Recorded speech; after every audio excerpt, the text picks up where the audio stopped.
हम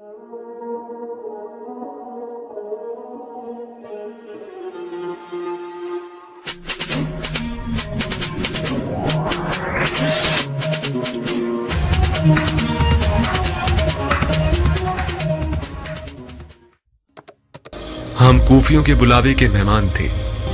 तुम्हारा नाम क्या है? मुस्लिम इब्न अकील। तुम मुस्लिम सफीर फर्जंद रसूल हो? मैं मुस्लिम इब्न अकील मामूर हुआ हूं कि कूफा आकर इनकी दावत की सेहत से मुत्तला करूं।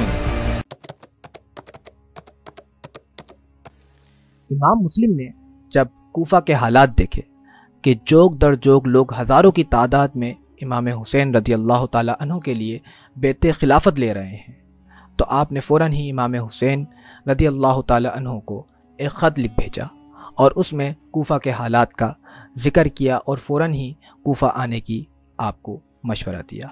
मगर ये ख़त लिखने के बाद हुक्म इलाही से इस तरफ हालात बदलना शुरू हो गए। यजीद की तरफ से नुमान बिन बशीर कूफा के हाकिम थे। इनको जब ये इत्तला मिली कि मुस्लिम बिन अकील हज़रत हुसैन रदी अल्लाह ताला अन्हु के लिए बेते खिलाफत ले रहे हैं, तो उन्होंने लोगों को जमा करके एक खुतबा दिया जिसमें आपने कहा कि हम किसी से लड़ने के लिए तैयार नहीं और ना महज शुबा या तहमत पर किसी को पकड़ते हैं, लेकिन अगर तुमने सरकशी इख्तियार की और अपने इमाम यजीद की बेत तोड़ दी तो कसम है उस ज़ात की जिसके सिवा कोई माबूद नहीं कि मैं तलवार से तुम लोगों को सीधा कर दूंगा जब तक तलवार का दस्ता मेरे हाथ में कायम रहेगा। इस पर अब्दुल्ला बिन मुस्लिम बिन सईद हज़रमी, जो बनी उमैया का हलीफ और दोस्त था, यह खुतबा सुनकर खड़ा हुआ और बोला कि जो हालात आपके सामने हैं इसकी इस्लाह बग़ैर तशद्दुद के नहीं हो सकती, और जो राय आपने इख्तियार की है ये कमज़ोर और बुज़दिलों की राय है। फिर नुमान बिन बशीर ने जवाब दिया कि मैं अल्लाह ताला की अताअत में कमज़ोर और बुज़दिल समझा जाऊँ, ये मेरे नज़दीक इससे बेहतर है कि मैं उसकी मासियत में दिलेर और से एक बात पूछता हूँ कि अगर आज हज़रत मुआविया रदी अल्लाह ताला अन्हु ज़िंदा हो जाएं और वो आपको कोई मशवरा दें तो आप क्या कबूल करेंगे? तो यजीद ने कहा बेशक। उस वक्त सर जॉन ने हज़रत अमीर मुआविया का एक फरमान निकाला जिसमें कूफा की इमारत पर उबैदुल्लाह बिन ज़ियाद को मुकर्रर किया गया था।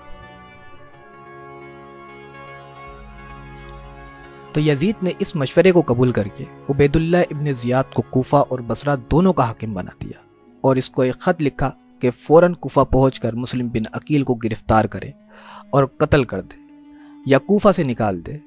इब्न ज़ियाद को यह ख़त मिला तो वो फ़ौरन कूफा जाने का उसने अज़म कर लिया। दूसरी तरफ एक वाक़या पेश आया कि इमाम हुसैन का एक ख़त अशराफ़ एहले बसरा के नाम पहुँचा, जिसका मज़मून कुछ यूँ था। इमाम हुसैन ने लिखा, आप लोग देख रहे हैं कि रसूलुल्लाह सल्लल्लाहु अलैहि वसल्लम की सुन्नत मिट रही है और बिदआत फैलाई जा रही हैं। मैं तुम्हें दावत देता हूँ कि किताबुल्लाह और सुन्नत रसूल की हिफाजत करो और उसके अहकाम की तनफीज़ के लिए कोशिश करो। यह ख़त खुफिया भेजा गया था और सब लोगों ने इस ख़त को राज ही रखा, लेकिन मंजर बिन जद्दाद को यह ख्याल हुआ कि कहीं ऐसा ना हो कि यह ख़त लाने वाला ख़ुद इब्न ज़ियाद का जासूस हो, इसलिए उसने यह ख़त इब्न ज़ियाद को पहुँचा दिया और जो शख्स ये ख़त लेकर आया था उसको भी इब्न ज़ियाद के सामने पेश कर दिया। इब्न ज़ियाद ने इस कासिद को कत्ल कर डाला और उसके बाद अहले बसरा को जमा करके एक खुतबा दिया जिसमें इब्न ज़ियाद ने कहा, जो शख्स मेरी मुखालिफत करे उसके लिए मैं एक अज़ाब अलीम हूँ और जो मवाफ़िकत करे उसके लिए राहत हूँ। मुझे अमीरुल मोमिनीन यजीद ने कूफा जाने का हुक्म दिया है। मैं सुबह वहाँ जा रहा हूँ और अपने भाई उस्मान बिन ज़ियाद को बसरा में अपना कायम मकाम बनाता हूँ। मैं तुम्हें मुतनब्बे करना चाहता हूँ कि इस हुक्म की मुखालिफत का ध्यान कभी दिल में ना लाना, और अगर मुझे किसी शख्स के मुताल्लिक़ खिलाफ की खबर मिली तो मैं भी उसको कत्ल कर डालूँगा और उसके बाप या उसके वली को भी कत्ल कर डालूँगा और उसके ख़ानदान के लीडर को भी। तुम मुझे जानते हो कि मैं इब्न ज़ियाद हूँ। इसके बाद इब्न ज़ियाद अपने साथ मुस्लिम बिन उमर बाहिली और शरीक बिन और को साथ लेकर कूफा की तरफ रवाना हो गया। कूफा के लोग पहले से हज़रत इमाम हुसैन की आमद की मुंतज़िर थे और उनमें बहुत से लोग इमाम हुसैन को पहचानते भी नहीं थे। اسی لیے ابن زیاد کوفہ میں پہنچا تو اس وقت رات کا وقت تھا، تو لوگوں نے سمجھا کہ یہی حسین ہے۔ وہ جس مجلس سے گزرتا سب یہ کہہ کر اس کا استقبال کرتے تھے کہ مرحبا بک یا ابن رسول اللہ۔ ابن زیاد یہ منظر خاموشی کے ساتھ دیکھ رہا تھا اور دل میں کڑتا تھا کہ کوفہ پر تو حضرت امام حسین کا پورا تسلط ہو چکا ہے۔ اب پورے شہر کوفہ میں حضرت حسین کے آنے کی خبر مشہور ہو گئی، لوگ جوک در جوک زیارت کے لیے آنے لگے۔ ادھر نعمان بن بشیر والی کوفہ کو یہ خبر ملی تو باوجود یزید کا ملازم ہونے کے آپ اہل بیت کا احترام دل میں رکھتے تھے، تو اسی وجہ سے اپنے گھر کا دروازہ بند کر کے بیٹھ گئے۔ ابن زیاد ان کے دروازے پر پہنچا، لوگوں کا ایک ہجوم اس کو حضرت حسین سمجھ کر ساتھ تھا، جن کا شور و شغب اور ہنگامہ نعمان ابن بشیر نے اندر سے سنا تو وہیں سے آواز دی کہ جو امانت یعنی ولایت کوفہ میرے سپرد ہے وہ میں آپ کے حوالے نہ کروں گا، اس کے علاوہ میں آپ سے لڑنا نہیں چاہتا۔